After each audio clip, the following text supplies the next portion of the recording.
Number 1. 26-year-old Heather Ann McCrossan, pictured left, was in the midst of escaping an abusive relationship when she vanished on August 17, 2007. In the prior months, Heather was in a relationship with Andrello Lasward Witcher, pictured below, who was allegedly very violent and controlling towards her. Witcher is a registered sex offender with a long criminal record. Throughout Heather's relationship with him, there were many documented instances of domestic violence. At one point, Witcher threatened Heather with a gun, beat her, and held her captive for 2 days before she escaped. In July 2007, Heather decided to leave her home in Newberry, Florida and flee to Michigan, where her family lived. According to her family members, Heather arrived there with 2 black eyes. She stayed in Michigan for about a month before she had to return to Florida for a court date for a misdemeanor traffic ticket. Heather called her mother from a Greyhound bus stop in Gainesville, Florida on August 17, 2007, to let her know that she had arrived safely. That was Heather's last known interaction, and she has never been seen or heard from again. She never appeared in court for the traffic charge, and a warrant was issued for her arrest shortly thereafter. Heather's loved ones immediately thought that Witcher was responsible for her disappearance. Witcher was interviewed numerous times about Heather, but denied having any knowledge of her whereabouts. 5 years later, in 2012, Witcher became a person of interest in another young woman's disappearance as well. 23-year-old Camry Mitchell. Camry disappeared on August 25, 2012, just a few hours after she reported Witcher to the police for breaking into her father's home, threatening her with a weapon, and stealing prescription medications from the home. Witcher was eventually arrested and charged with burglary while armed, possession of a weapon by a felon, and failure to comply with his sex offender registration. Witcher was convicted for the burglary charges and sentenced to 5 years in prison. He was due to be released in December 2016, however in April 2016, Alachua County investigators announced that they filed manslaughter charges against Witcher for the 2007 death of Heather Ann McCrossan. During early December 2018, Andrello went to trial for manslaughter in Heather's case. It took the jury only 5 hours of deliberations to find him guilty. There was very little physical evidence presented in the case, however multiple witnesses testified that Witcher was abusive towards Heather. Certain witnesses stated that Witcher repeatedly told Heather that he was going to kill her and hide her body where her family would never find it. It appears that Witcher kept his word to this day, as Heather's body has never been found. In early January 2019, Witcher was sentenced to 30 years in prison. At the sentencing, Alachua County Sheriff Sadie Darnell told the courtroom, "Knowing what I know about this case, and knowing that there are other cases that are very similar in nature, that are believed to have been committed by this offender, Andrello Witcher, this sentence of 30 years was very, very appropriate. Witcher will be eligible for parole after serving 15 years. Number 2. When someone heads off to college, it's assumed that they are moving onwards and upwards in life. Campuses are meant to be safe places. Libraries are meant to be quiet bastions of learning. This month's unsolved murder revolves around a young woman enrolled at Penn State who walked into the library one night and was carried out with a single stab wound to the chest. What happened to Betsy Aardsma in the stacks of Patty Library? Let's explore. Betsy Aardsma was born on July 11, 1947 to father Richard and mother Esther. She was the second oldest of 4 Aardsma children. She grew up in Holland, MI, which is on the coast of Lake Michigan. She was a smart young woman who graduated from Holland High School with honors. After graduating high school, she was accepted to Hope College in Holland, but that school left her unsatisfied. She transferred to the University of Michigan her sophomore year, and she majored in English. According to several sources, Betsy sought to rebel against the prescribed gender roles in the 60s. She wanted to join the Peace Corps to travel and help people. Unfortunately, life led her away from the Peace Corps. She fell in love with a boy she met through an acquaintance. His name was David Wright. When she asked him if he would wait for her while she was away in the Peace Corps, David hesitated.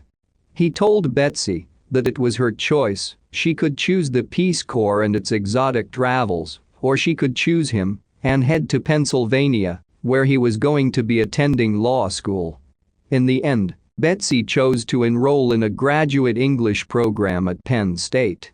She had no idea that her choice would be fatal. Betsy and David had spent Thanksgiving in 1969 with his fellow med students up in Hershey, PA. They parted ways at the bus depot, with Betsy heading back to Penn State's main campus and David staying in Hershey as both had homework to catch up on before school resumed after the holiday break. Betsy took a day to settle back into campus. On November 28, 1969, she headed to the library to get some work done. The exact time of the attack is not known, as there were no reports of strange noises, shouts, or screams at the library. Investigators believe that the attack took place between 4:45 and 4:55 p.m. Betsy fell to the floor and one or two men, witness accounts vary on that fact, told an employee that somebody better help that girl. This is the only thing that alerted anyone to Betsy's condition. As soon Betsy was located, mouth-to-mouth was performed as she was originally simply thought to have fainted.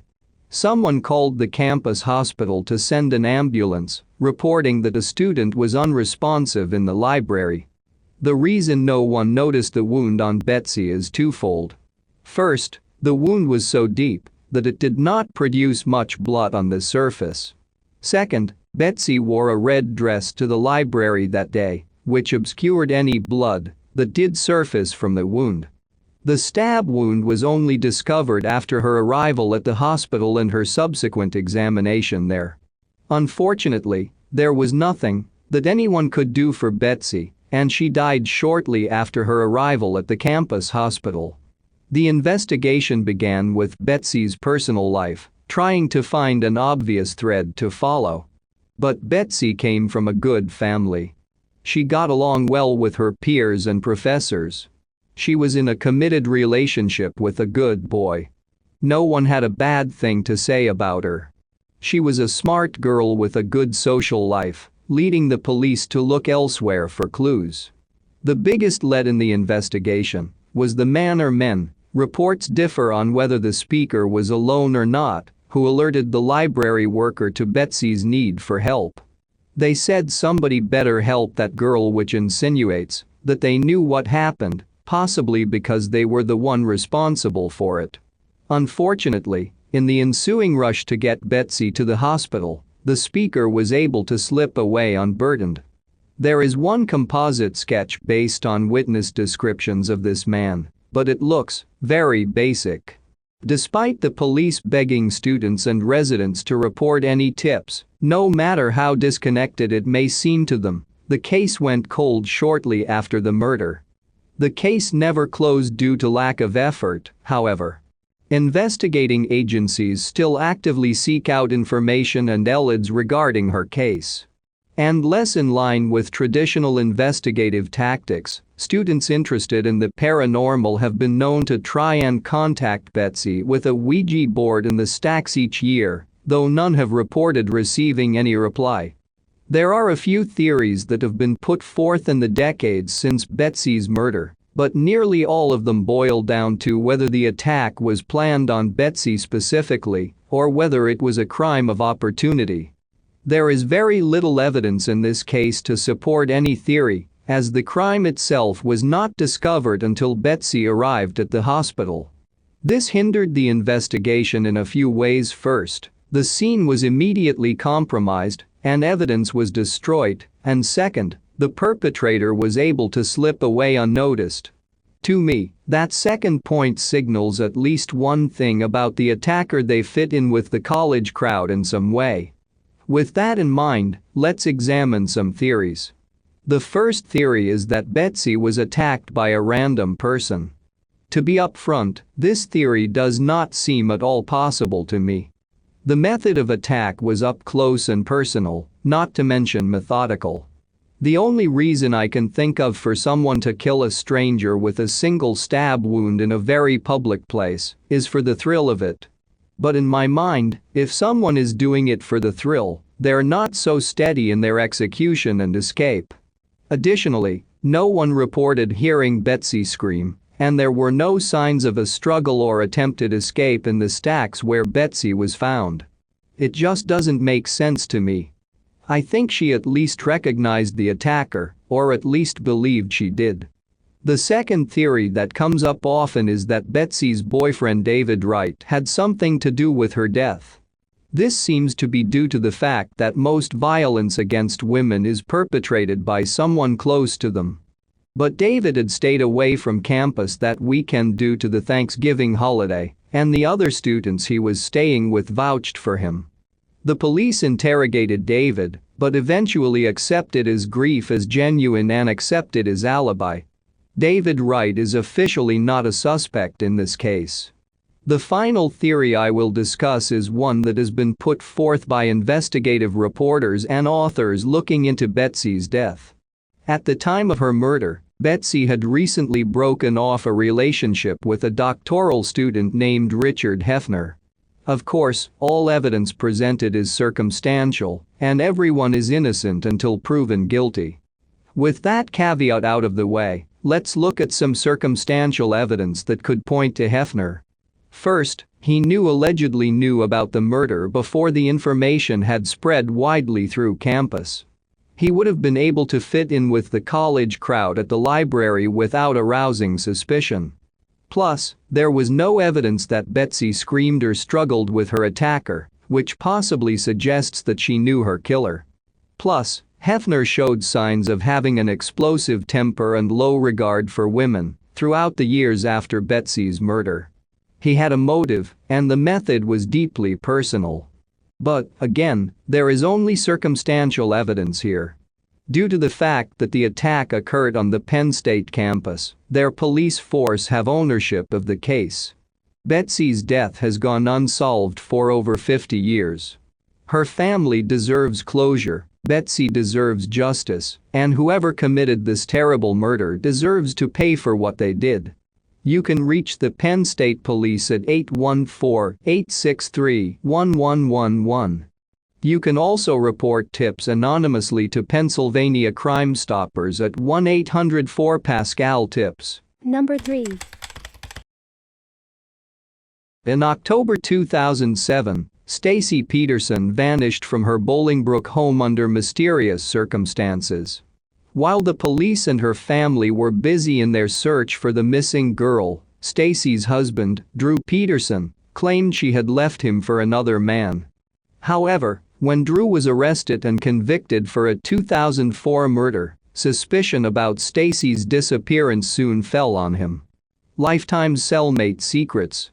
Drew Peterson details the disappearance and delves into whether Drew was responsible for it.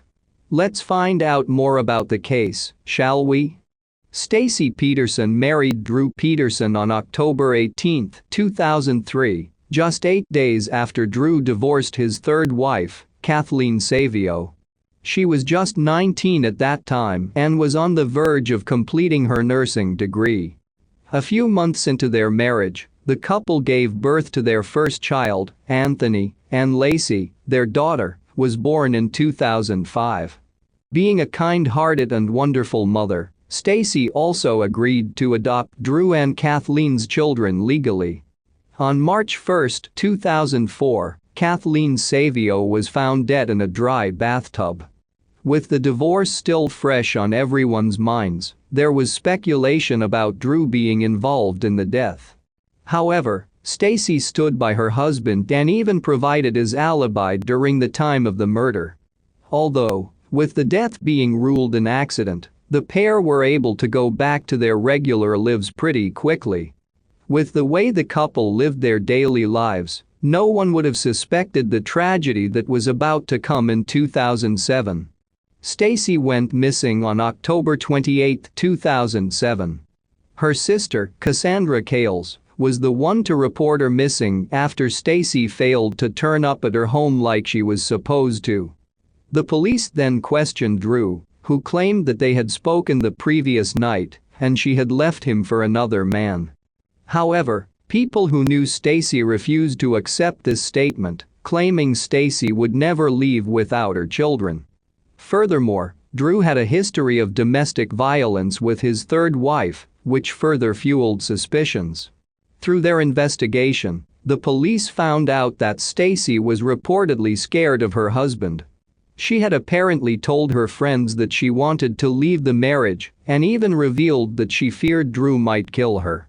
Moreover, a pastor who knew Stacey claimed the latter thought her husband had killed his ex-wife. Stacey also reportedly told the pastor that she provided him with an alibi as she was scared. Around this time, the police got in touch with Drew's second wife, Vicki Connolly, who claimed that her ex-husband had abused her physically, pointed a gun at her, and even threatened to kill her. With all evidence pointing towards Drew's involvement in the disappearance, the police, along with Kathleen's family, requested for Kathleen's body to be exhumed. Once the autopsy determined that Kathleen was murdered, Drew was arrested and convicted for the same. However, even after being sent to prison, Drew maintained that he did not know how or where Stacey went missing. With the police unable to trace her and no help from Drew, Stacey is still missing and has never been found. It is unknown if Drew Peterson killed his fourth wife, although Stacey's sister, Cassandra, believes he did. Stacey's family believes she is dead, but has not given up searching for her body. On the other hand, Drew denied having a hand in Stacey's disappearance or death. With the girl missing for over 13 years, numerous speculations and statements have been made about the mysterious case. In 2008, during an episode of the A&E show Grace vs. Abrams, Drew's second wife, Vicki, gave her opinion on the case and said that she did not doubt that Drew Peterson is capable of murder. Joel Brodsky, Drew's previous lawyer, also appeared on the show and claimed that he knew what happened to Stacey, though he refused to give out more information, citing attorney-client privilege. Lifetime's cellmate secrets. Drew Peterson interviews Christina Rains, who was engaged to Drew in 2008. On the show, Christina claimed that Drew confessed to killing Savio. She also added that he allegedly choked Stacey before disposing of her body inside a blue barrel. When asked about the reason for the crime, Christina said that Stacey had faked an alibi for Drew during Kathleen's murder. However, when Drew realized that she wanted to expose him, he allegedly made her disappear. Reports also claim that Stacey's sister has apparently located her body at the very bottom of the Chicago Sanitary and Ship Canal, but it is still to be recovered. However, it should be noted that these are unsubstantiated claims and should be taken with a grain of salt. If you have any information that could lead to Stacey's whereabouts, please contact the Illinois State Police at Illinois State Police at 815-726-6377. Number 4. According to a Department of Justice analysis of violent crime in 2016, nearly 80% of rapes and sexual assaults go unreported.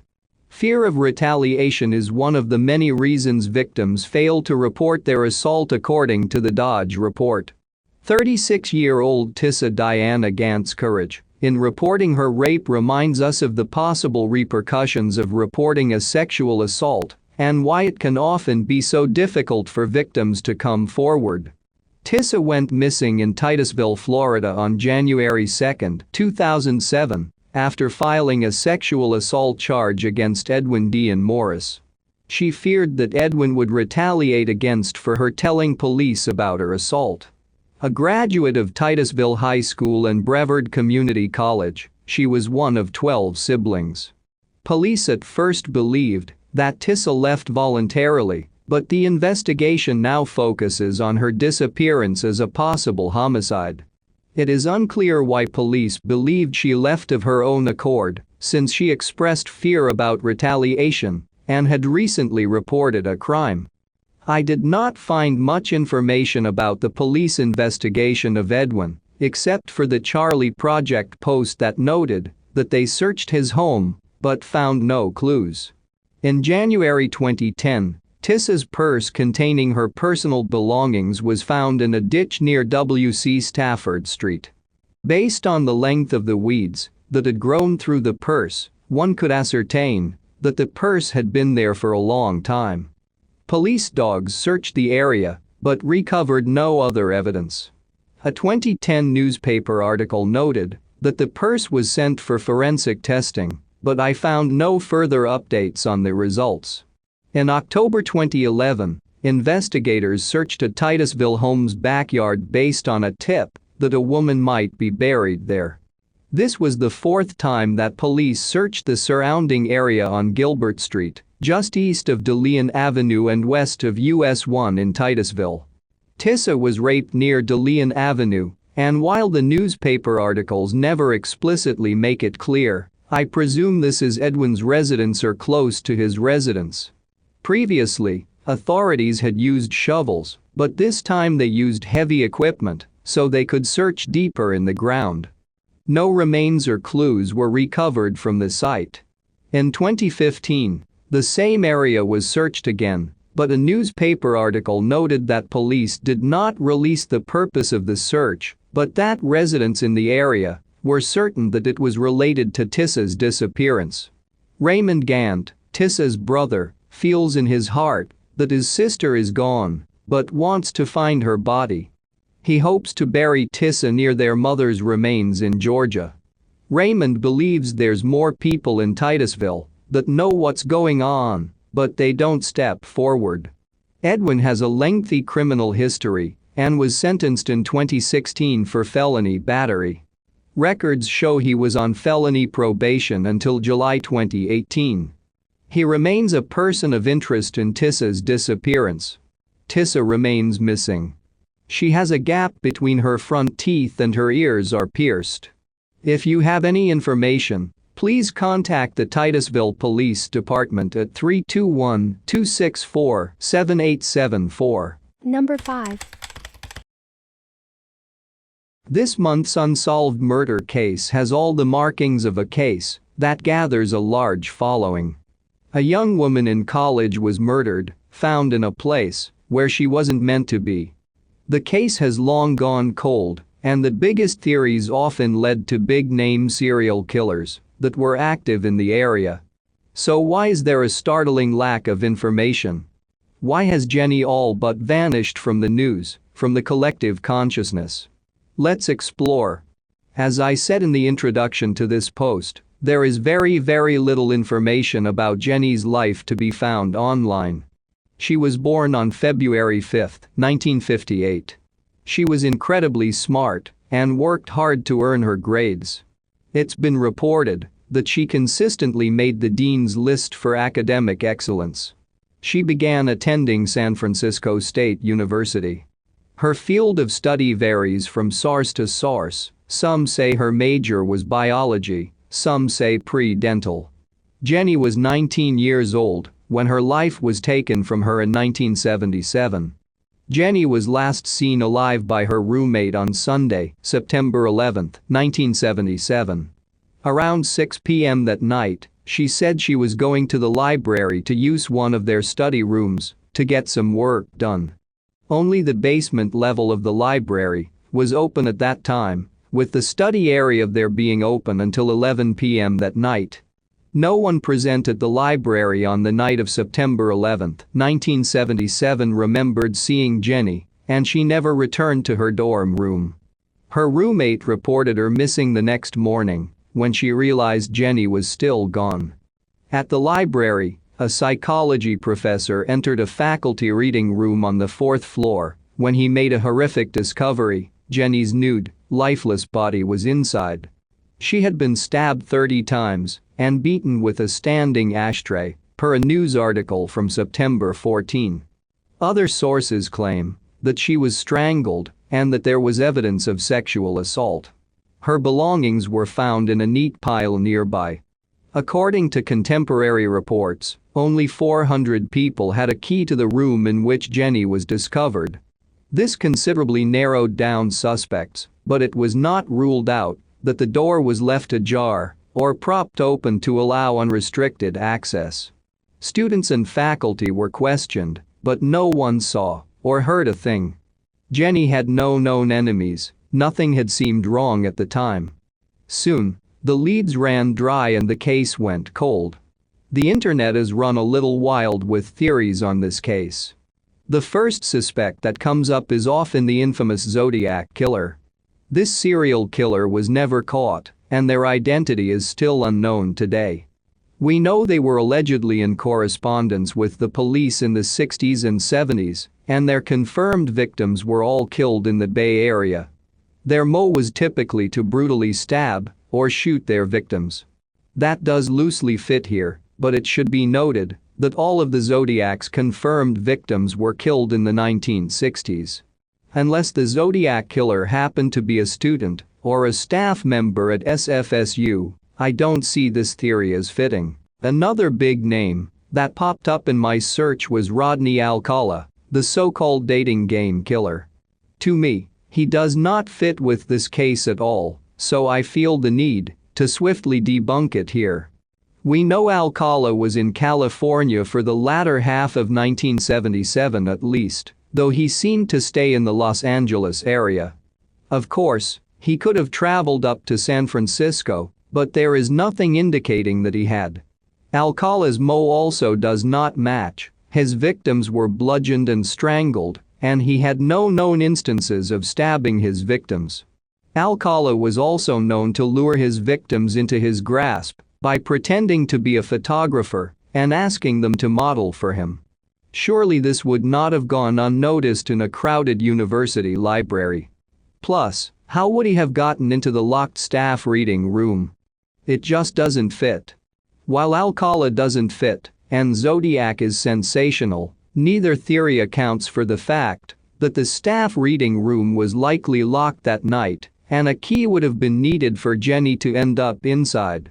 It seems far more likely to me that someone with access to the campus, library, and staff room lured her up there.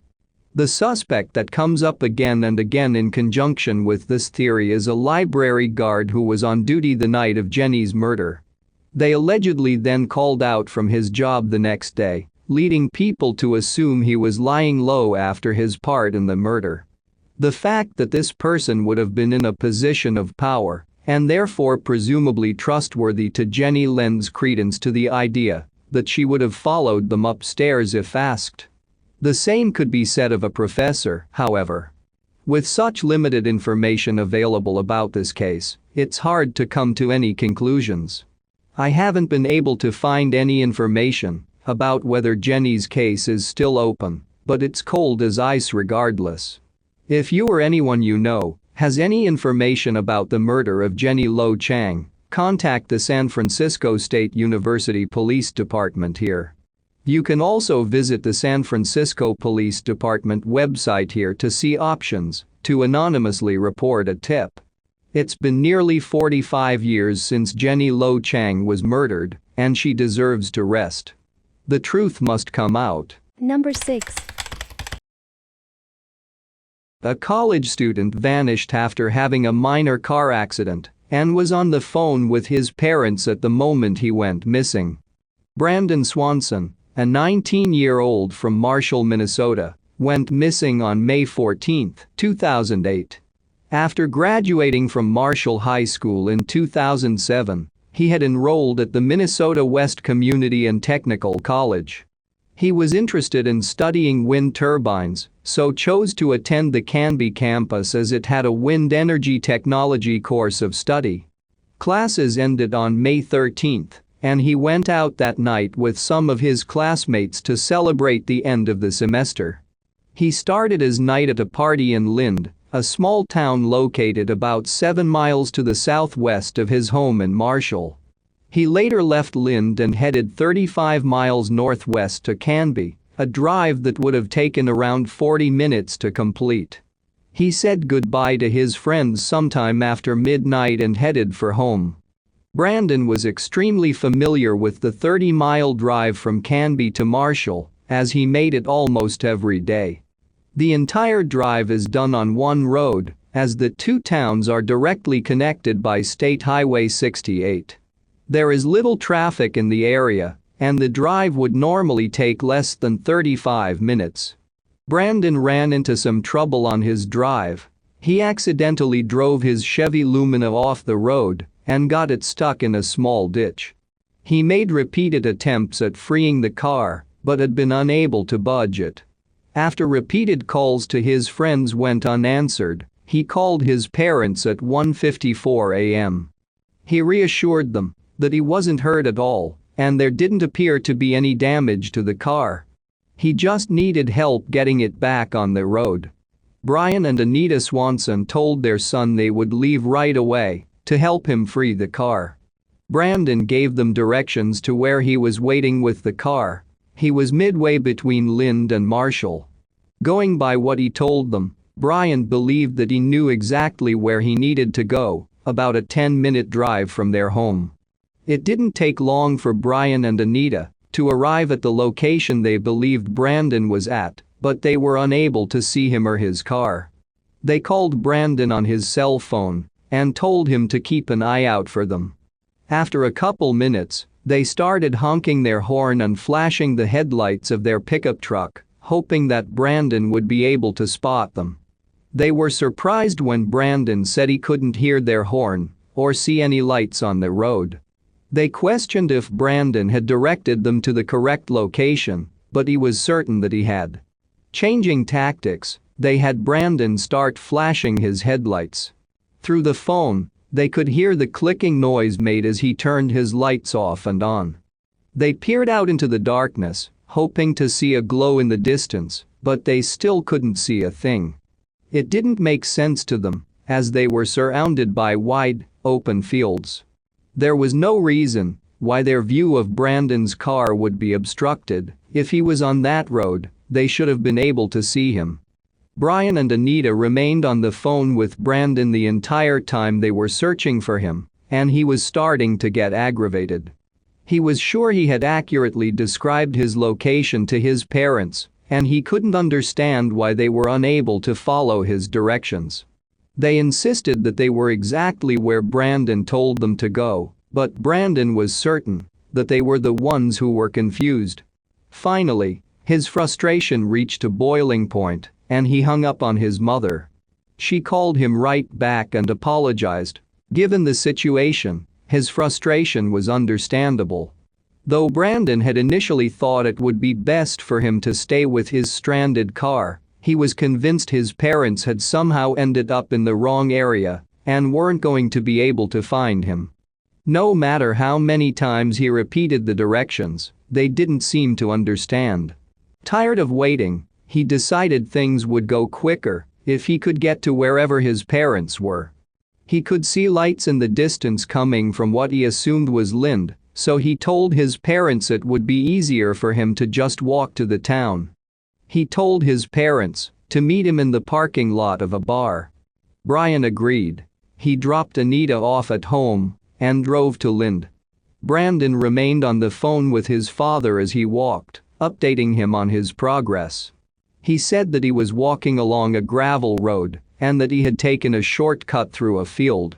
At one point, he mentioned that he could hear running water coming from somewhere nearby, though he couldn't see anything in the darkness. He just continued to walk towards what he assumed were lights from Lind. Brian could do little more than listen as Brandon narrated his journey. Suddenly, shortly after 2:30 a.m., he heard Brandon cry, "Oh, shit," and the call immediately disconnected. Concerned, he frantically tried to call him back, but he was unable to reach him. He called 5 or 6 times in quick succession, but all attempts went straight to Brandon's voicemail without ringing. In order for that to happen, either Brandon had turned his phone off or something had happened to render the phone inoperable. Brian wasn't sure what to do. He drove back and forth over the same stretch of road numerous times with no success. There was no sign of Brandon or his car. Annette and Brian started calling some of Brandon's friends, and they came out to help look for him. They searched throughout the night, driving down various side roads and scouring the area for any sign of Brandon's car. After a couple of hours went by, they were certain they had thoroughly searched everywhere that Brandon might have gone. They drove back into Lind and checked the bar parking lot on the off chance that Brandon had somehow managed to make it there, but it was dark and empty. By 6:30 a.m., Brian and Annette were out of ideas and beginning to panic. They were certain that something had happened to their son. Unsure of what else they could do, they called the Lind police to report Brandon missing. Annette and Brian may have been frantic with worry, but it quickly became clear that the police did not share their concern. Brandon was an adult, and he had the right to go missing if he wanted. Anita tried to explain that this wasn't a case of an overprotective parent worrying about a teen who had stayed out too late. Something had happened to Brandon in the instant before his phone went dead, and they were sure it hadn't been anything good. Finally, a couple hours after they initially reported Brandon missing, police in Lind agreed to open a missing persons case. After a perfunctory search around town, police felt confident that Brandon was not in Lind. A search of the roads leading into the town also failed to yield any evidence. As far as they could tell, Brandon wasn't going to be found anywhere in the vicinity. Brian and Anita had continued their search for Brandon's car, certain that they would be able to locate it when the sun came up. But after several hours of searching, they had been unable to locate it. Police obtained Brandon's cell phone records, hoping that would help them pinpoint the location of his car. They made a startling discovery: Brandon hadn't been found in Lind because he had never been anywhere near it. The calls he made to his parents the previous night had been made near Taunton, another small town located along State Highway 68. Taunton was on the main route to Canby, but it was northwest of Marshall, and it was 25 miles away from Lind. While Taunton was nowhere near Lind, it made sense that Brandon would have been close to it as he was traveling from home from Canby. Less understandable is why he had still been in that area around 2 a.m. Leaving Canby on Highway 68, it is a 13-mile drive to Taunton, and it would normally take about 15 minutes. From Taunton, Brandon only had another 17 miles to go before he would be in Marshall. If Brandon left Canby shortly after midnight like his friends believed, it somehow took him nearly 2 hours to drive only 13 miles. Armed with the information gleaned from the cell phone records, the search for Brandon was shifted to the area surrounding Taunton. It didn't take long for investigators to locate the car. It had been abandoned in a ditch off a gravel road just over the Lincoln County line and about a mile to the north of Highway 68. Investigators searched the inside of the car thoroughly, and they found nothing that suggested Brandon had been injured. It was clear Brandon had accurately described exactly what had happened when he called his parents. The only thing he had wrong was his location. He told his parents he could see lights in the distance that he thought were coming from Lind, but it was obvious now that he had not been anywhere near there. The car's resting place was surrounded by grass and gravel, and there were no discernible tracks to show which direction Brandon had walked when he left the car. Further analysis of his cell phone records showed that his call to his parents had been routed through a cell phone tower near Minneota, another small town on Highway 68 located about 4 miles southeast of Taunton. An extensive ground search was launched, with searchers concentrating on the area that had been pinpointed by Brandon's cell phone records. Helicopters flew over the area, looking for anything that might be relevant. A team of bloodhounds were brought in, and they were quick to pick up on Brandon's scent. They followed a scent trail for nearly 3 miles as it skirted past fields and headed in a west-northwest direction to an abandoned farm. The dogs continued past the farm and headed along the Yellow Medicine River. When they reached a certain point, their actions seemed to indicate that Brandon had entered the river at that spot. The water ranged from knee-high to around 15 feet. Even if Brandon had entered the water, it wouldn't necessarily mean he drowned. It was possible that he could have made it across to the other side, but dogs were unable to follow the trail any further. Worried that Brandon may have fallen into the water and drowned, the area along the 2-mile stretch of river was searched extensively. If Brandon had drowned, his body would have been washed downstream, but searchers found nothing at all. Sheriff Jack walked up and down the riverbank for 30 days with no results. Investigators determined it was unlikely Brandon had drowned there, as his body should have been located if that were the case. The official search for Brandon was suspended after a week, but his family continued to search on their own. On May 24 and again on June 7, around 100 volunteers joined Brandon's parents in searching areas to the south and east of Porter. Some of the searchers used ATVs to be able to cover more distance, while others walked or rode horses. Despite their extensive effort, they found no sign of Brandon. The search effort resumed in the fall once all the fields in the area had been harvested. Cadaver dogs were brought in to assist, and though they seemed to be following a scent trail into the area to the northwest of Porter, they eventually lost the scent and nothing was found. When winter came, bringing along snowstorms and frigid temperatures, the search was suspended once again. By this time, 122 square miles had been searched without turning up any trace of Brandon. A tip line that had been set up brought in 90 leads, but none of them led to Brandon. All told, the search had involved 500 volunteers, 34 dog handlers from 9 different states, and countless hours of hard work. Brandon's case was handed over to the Minnesota Bureau of Criminal Investigation in 2010. From that point on, they would be the lead agency on the case. They focused their investigation on the area around Mud Creek, a tributary of the Yellow Medicine River located directly north of Taunton and to the northeast of Porter. While they didn't find anything, they continued to search there periodically over the next few years. Many theories have been put forth to explain Brandon's sudden disappearance. Some people believe he may have staged his own disappearance, but it seems highly unlikely. Brandon was a good student, and he had just completed a wind energy certificate course. He had no problems at home or school, and had been looking forward to transferring to a school in Iowa a few months later to continue his studies. He wasn't in any kind of legal trouble, and he was close with his family. The circumstances surrounding his disappearance also point away from it being a staged event. Purposely getting your car stuck on the side of the road, calling your parents for help, then staying on the phone with them for nearly an hour until pretending to experience some kind of unsettling event is simply not plausible. Another theory is that Brandon was struck and killed by a car while walking, and the driver panicked and hit his body. While there have been a handful of cases where this has happened, it is doubtful that Brandon met that fate. He told his father he had been cutting through fields, not walking along the road.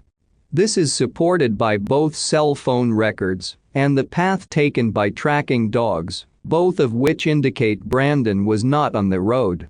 Additionally, if this had happened, there would have been evidence left at the accident scene. Blood, tire marks, and possibly pieces of the vehicle should have been found, but extensive searching produced no evidence of this. Foul play is possible, but unlikely. The area Brandon was in was sparsely populated. Taunton, for example, had a population of 135 at the time, and only 175 people lived in Porter. Much of the area is farmland, and houses are few and far between. It would have been almost impossible for someone to lie in wait for Brandon. There was no way anyone in the Porter area could have known ahead of time that he was going to get his car stuck in a ditch and proceed on foot. Likewise, it's probably safe to rule out the theory that this was a crime of opportunity.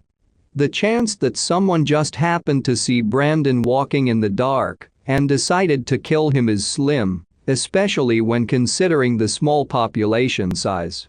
It's possible, and quite probable, that Brandon's disappearance was nothing more than a tragic accident. He was attempting to make his way, on foot, through darkened fields and side roads. There were no streetlights to guide him, and no houses or businesses he could use as landmarks. He was surrounded by corn and soybean fields, and they would have all looked alike in the dark. He had mentioned to his father that he could hear running water while he was walking, though he didn't seem concerned about it. It's possible that he did slip into the river at some point, but it wouldn't necessarily mean that he drowned.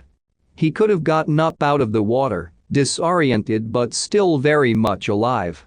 He may have been able to keep walking for a while, but he would have been wet and cold, and likely would have succumbed to hypothermia eventually. There are wild animals in Minnesota, including dangerous ones like black bears and large wildcats, but an attack by one of those would have left some kind of evidence behind. If Brandon had run into a wild animal, it could have been enough for him to cry out in fear, but it wouldn't have immediately disabled his phone. If there had been an animal attack, Brandon's keys, phone, and glasses should have been found, as well as shreds of clothing and blood evidence. Brandon Swanson has been missing since May 14, 2008. He was 19 years old at the time, 5'5", and weighed around 125 pounds. He had brown hair and blue eyes. He was last seen in Canby, Minnesota, wearing a pair of blue jeans, a blue striped polo shirt, a black hooded sweatshirt that zipped up the front, and a white Minnesota Twins baseball cap. He was also wearing eyeglasses with silver frames, as well as a sterling silver chain. He was carrying a black Motorola cell phone, a wallet, and car keys. If you have any information on Brandon, please call the Minnesota Bureau of Criminal Apprehension at 877-996-6222 or email them at bca.coldcase@state.mn.us. Number 7. Many theories have been put forth to explain Brandon's sudden disappearance. Some people believe he may have staged his own disappearance, but it seems highly unlikely. Brandon was a good student, and he had just completed a wind energy certificate course. He had no problems at home or school, and had been looking forward to transferring to a school in Iowa a few months later to continue his studies. He wasn't in any kind of legal trouble, and he was close with his family. The circumstances surrounding his disappearance also point away from it being a staged event. Purposely getting your car stuck on the side of the road, calling your parents for help, then staying on the phone with them for nearly an hour until pretending to experience some kind of unsettling event is simply not plausible. Another theory is that Brandon was struck and killed by a car while walking, and the driver panicked and hid his body. While there have been a handful of cases where this has happened, it is doubtful that Brandon met that fate. He told his father he had been cutting through fields, not walking along the road. This is supported by both cell phone records and the path taken by tracking dogs, both of which indicate Brandon was not on the road. Additionally, if this had happened, there would have been evidence left at the accident scene. Blood, tire marks, and possibly pieces of the vehicle should have been found, but extensive searching produced no evidence of this. Foul play is possible, but unlikely. The area Brandon was in was sparsely populated. Taunton, for example, had a population of 135 at the time, and only 175 people lived in Porter. Much of the area is farmland, and houses are few and far between. It would have been almost impossible for someone to lie in wait for Brandon. There was no way anyone in the Porter area could have known ahead of time that he was going to get his car stuck in a ditch and proceed on foot. Likewise, it's probably safe to rule out the theory that this was a crime of opportunity. The chance that someone just happened to see Brandon walking in the dark and decided to kill him is slim, especially when considering the small population size. It's possible, and quite probable, that Brandon's disappearance was nothing more than a tragic accident. He was attempting to make his way, on foot, through darkened fields and side roads. There were no streetlights to guide him, and no houses or businesses he could use as landmarks. He was surrounded by corn and soybean fields, and they would have all looked alike in the dark. He had mentioned to his father that he could hear running water while he was walking, though he didn't seem concerned about it. It's possible that he did slip into the river at some point, but it wouldn't necessarily mean that he drowned. He could have gotten up out of the water, disoriented but still very much alive. He may have been able to keep walking for a while, but he would have been wet and cold, and likely would have succumbed to hypothermia eventually.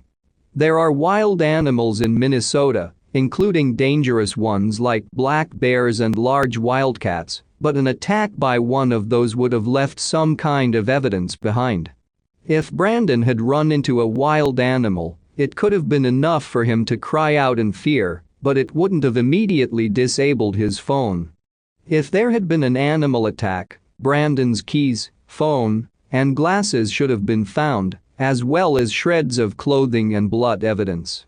Brandon Swanson has been missing since May 14, 2008.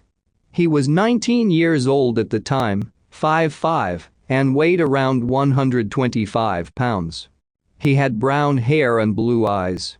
He was last seen in Canby, Minnesota, wearing a pair of blue jeans, a blue striped polo shirt, a black hooded sweatshirt that zipped up the front, and a white Minnesota Twins baseball cap. He was also wearing eyeglasses with silver frames, as well as a sterling silver chain. He was carrying a black Motorola cell phone, a wallet, and car keys. If you have any information on Brandon, please call the Minnesota Bureau of Criminal Apprehension at 877 996 6222 or email them at bca.coldcase@state.mn.us.